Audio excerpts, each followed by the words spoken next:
Yeah. Had he been saving that one up? Adventure calls with each talent told. Noxiddar. Hey everyone, how's it going? Noxiddar here, and welcome to this next reaction of Percy Jackson and the Olympians, Season 2, Episode 4, entitled Clarice Blows Up Everything. Well, I hope that's not like a Free Willy reference where it gives away the entire story in the title. But we do know that if Clarice wants to continue her mission, she needs to find Percy Jackson. Nice that she's finally starting to put everything together, but the title makes me think that more miscommunication of some sort will abound. After all, he technically did break the camp laws, and his life is forfeit, according to King Tantalus. I'm very excited to see where all of these elements that have been playing out and across the last episode take us. And so, without any further ado, let's get right to this reaction. So what's this? Where are we? We were on a boat last time. Still here. This must be a gift from Thalia. Probably wasn't just something bought at Spencer's. I'm guessing by the way she's looking at it. Annabeth, stop! Just let me go first, okay? Are we sure she'll be okay? They're Cyclopses. From what I hear, they're not that smart. Oh. Just we're safe here. Thalia and I have used this hideout before. Now it's starting to make sense about the Cyclops. Okay. Little Annabeth.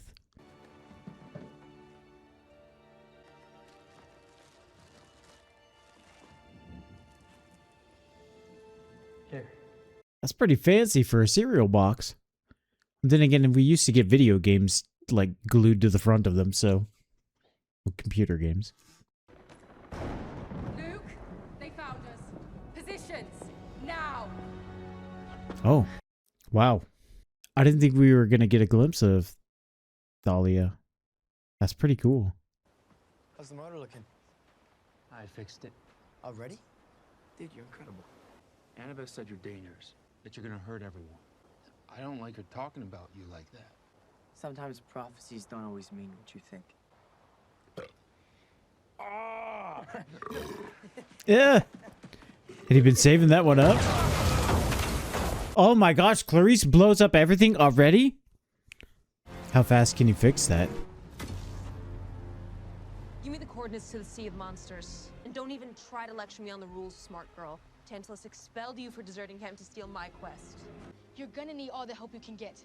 Memorize every legend about the trials you'll have to face out there. Tyson can work any engine you got on that ship. And Percy? Well, he's the son of Poseidon. If you want to navigate the ocean, there's no one better. I thought she was going to be like, Percy, he's here too. Are you gonna surrender the coordinates? Or do we have to take them by force?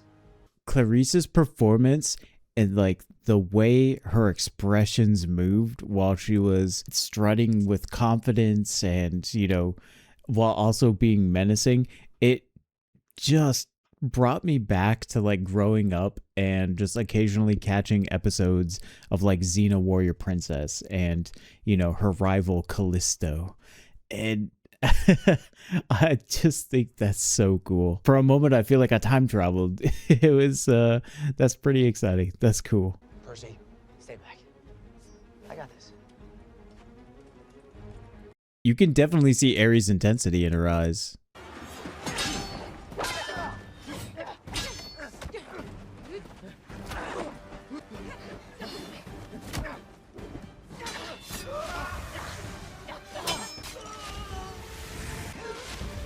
Does she have the hat on? Yep. Can anyone else here run the engines? Mitch? I just do inventory. Appreciate Mitch's honesty. This is my quest. And we just want to help you finish it. Aye, aye, Captain. Tyson, yes. Just go with it. Go with the flow. I feel like he's teaching me all these lessons that I just need to hear again. I showed her where we're going, but she keeps saying we either have to fight the Scylla or Charybdis. we just sail around Scylla and the thing I know how to pronounce. The Sea of Monsters doesn't work like that. Try to sail around them, they'll appear in your path again. That's what Odysseus chose. Hey, he made it through. Those 6 of his crew didn't. You can spare 6 guys. Your crew's already dead. No, I'm not doing that to them. Why not? I promised them Elysium. That is dark. This trial is about making hard choices. The choice of who to sacrifice to win the battle should be no problem for a daughter of Ares. I just like my plan. But if your plan doesn't work, you lose your quest, your ship, and all your men. This feels like monumental responsibility just like thrust upon young shoulders. This is a Satyr hideout. As long as you stay in this circle of trees, they won't find us. Luke and your camp have history. And I don't want anything to do with my father's world. But at camp, you'd finally get a chance to rest. We've been doing fine on our own. So far, but that's gonna change. One powerful demigod is already enough to attract the attention of some pretty nasty creatures, but 3 together, and one of them, a child of Zeus? Thanks for your help, but we leave in the morning. Wait, What? Claudia's charm. No. What I really like about Grover's character is in this world, it seems like a lot of decisions are made from a point of force. What we overcome, what we, press beyond, what we get through.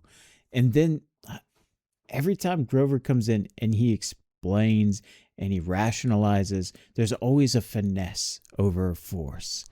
And it's so refreshing to have that opinion juxtaposed to everybody else's opinion, because I think in instances, especially with like these high stress and adrenaline's up, it's almost like in our nature to go for force, because in as much as we attract danger, we also want to repel, injury or harm and get away from things, fight or flight, as it were. And so those are very intense physiological responses to circumstance. And to have someone that calm and collected like Grover to come in and be a voice of reason, to really break things down, to calm things down. I think it's difficult, especially for me in all the stories that I've read, how powerful having a component like that to the journey really is. And it definitely manifests in other stories as well. But to see it here, where we just got done looking at, these 3 individuals staring at a map and feeling the full weight of responsibility as a captain, as part of a prophecy, as someone who is torn between their, devotion to their friend, their devotion to the cause, and the constant feelings of unworthiness, even amongst, Athena, and that being something that Annabeth has been wrestling with even clear back from season 1. I also really like Grover's character too.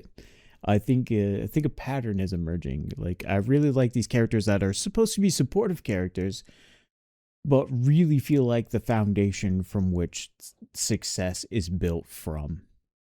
Although, if I remember correctly, Grover considers this whole interaction here, as a failure on his part.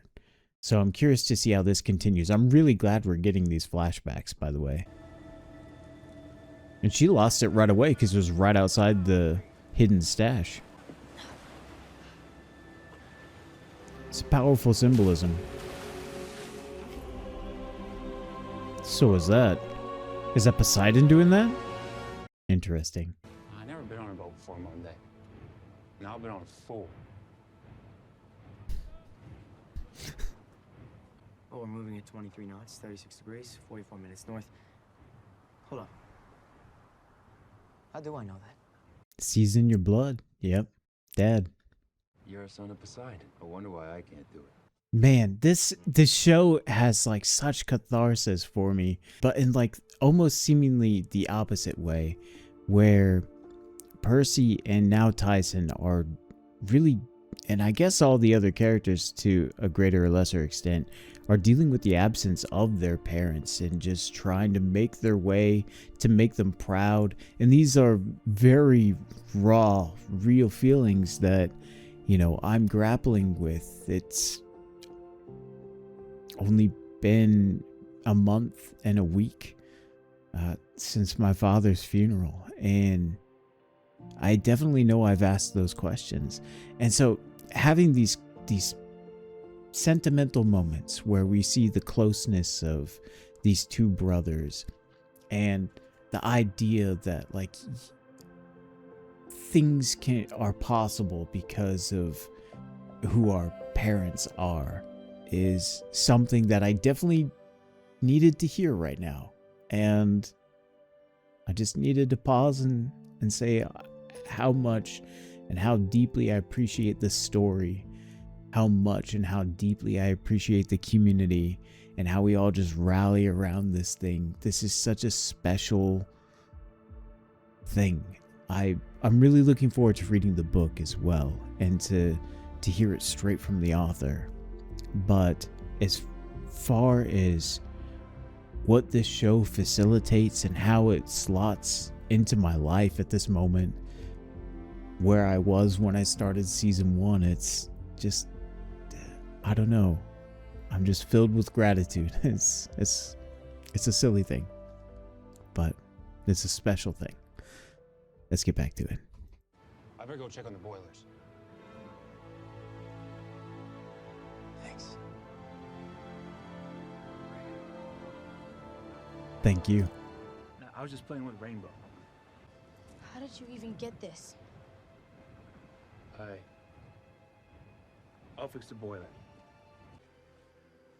Trying to get yourself killed? Oh no. Gotcha. Of course, because they can mimic voices. I wonder if we'll see some reconciliation by the end of this episode. That hideout I brought you to. The last time I was there, I lost something. Something I thought was important. I went back for it.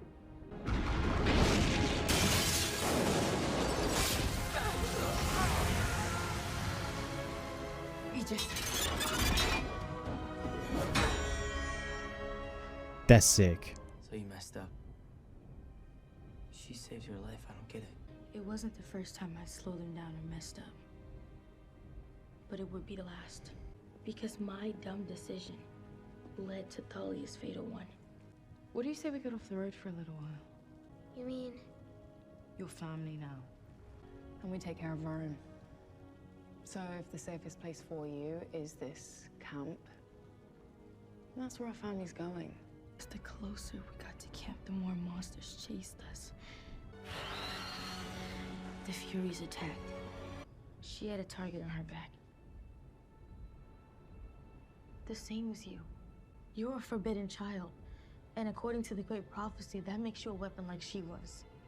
I want to believe that if I can just think 6 steps ahead, I can save you. Man. It's all the million little choices I can't see. Man. The human choices.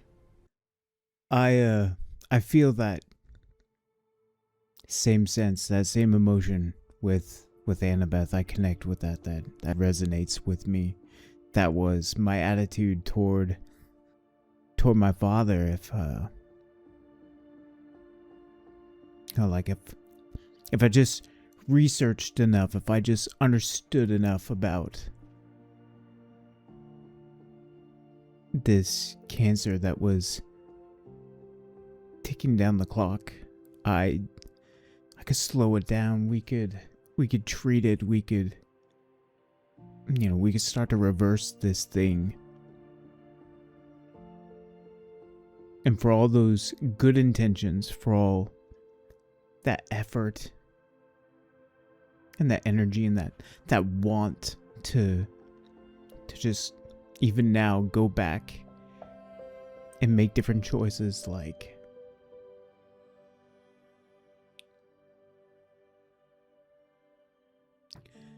yeah, I get that. I also get where Percy's coming from too. Just kind of letting things take their course and hoping for the best.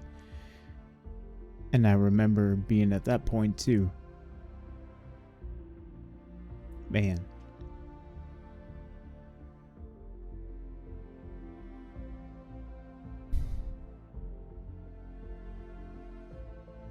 I'm not a big reaction channel. I don't go for the big, overhyped overreactions. I go for this.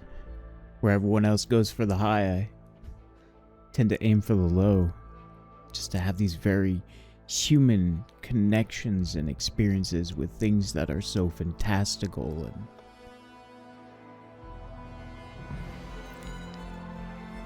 so far outside of my own experience, yet somehow to make those things real for me. That's what this adventure is.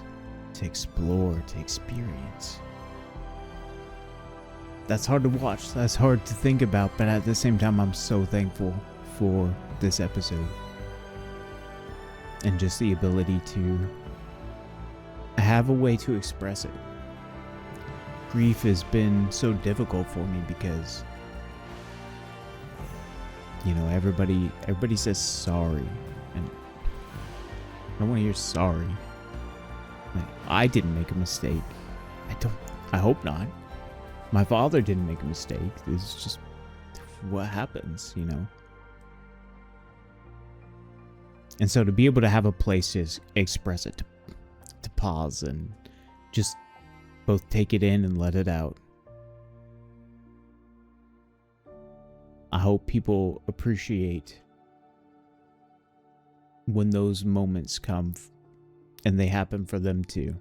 That they have that moment to use fiction as a lens with which to view their reality and to experience those things that are hard and to package it into something that, like I said earlier, is aspirational, something that we can invest ourselves into and work towards. And that, in this moment, is my connection with Annabeth. So, wow. I was not expecting that, but I'm glad it happened. We're going in there to save Grover. That's the right thing. That's all we can do. And I'm not bragging, but my track record at surviving impossible odds is pretty good. So let's go do the impossible. My man. Aspirational. Challenging fate. Even if it looks like victory is uncertain, strive forward, push beyond. Adventure. I need 6 brave men to man the deck artillery when we face the trial of choice. Scylla, the 6-armed beast.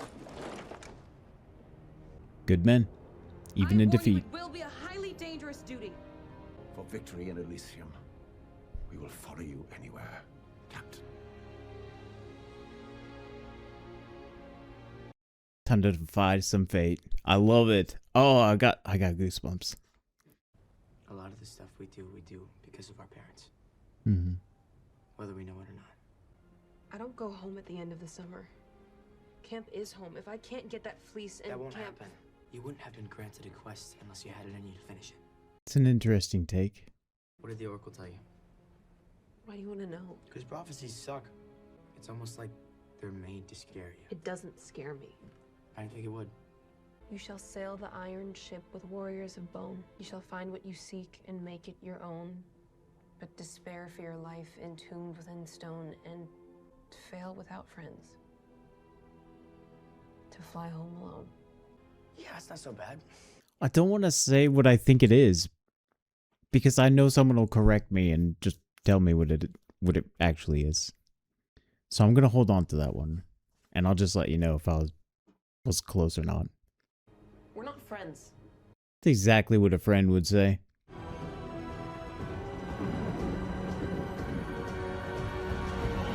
Yeah, okay. Wow, cutting it really close to the coast there. It's a lighthouse when you need it. She chose Mitch? Honestly, not a bad pull. If what's going to happen is what they say is going to happen. Oh, so it dwells on the cliff. I think that's what Annabeth had said. Okay. That's why they're so close.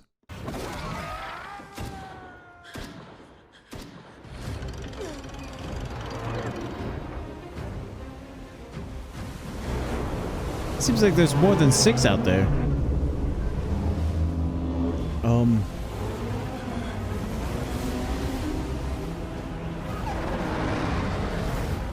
It's got some Godzilla energy. We'll never be able to escape the vortex, but maybe our plan will work. If I speed up the current, I can slingshot out the other side. But what? I can't control the wind. The thermos. It's in Hermes' bag. Oh my gosh. This would be a cool level in Monster Hunter, by the way. Let's see it, Percy. Hold fast, brave the storm. You know those words. And stay true to them.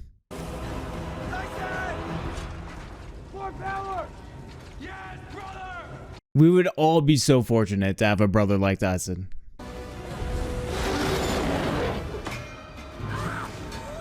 Oh!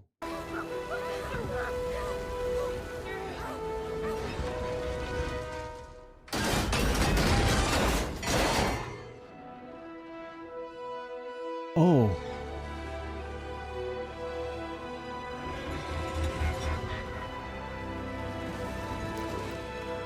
I think you need that part of the boat.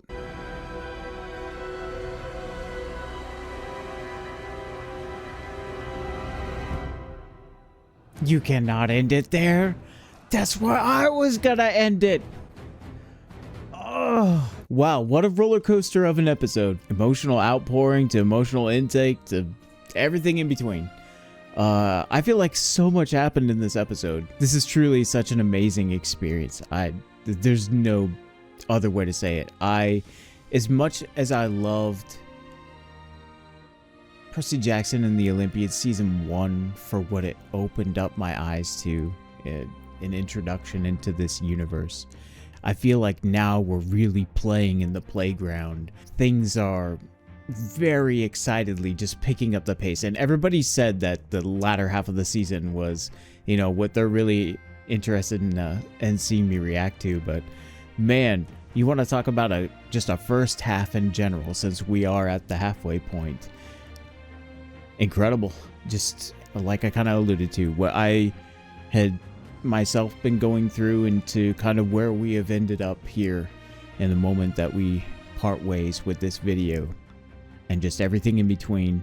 All I am left with is just a sense of awe, overwhelming awe, and gratitude. Gratitude for all of you. Gratitude for the opportunity for this journey. Gratitude that there's still so much left for me to explore, not only in this medium, but through books. And I think I even have a graphic novel of the Lightning Thief that I'd love to look at sometime.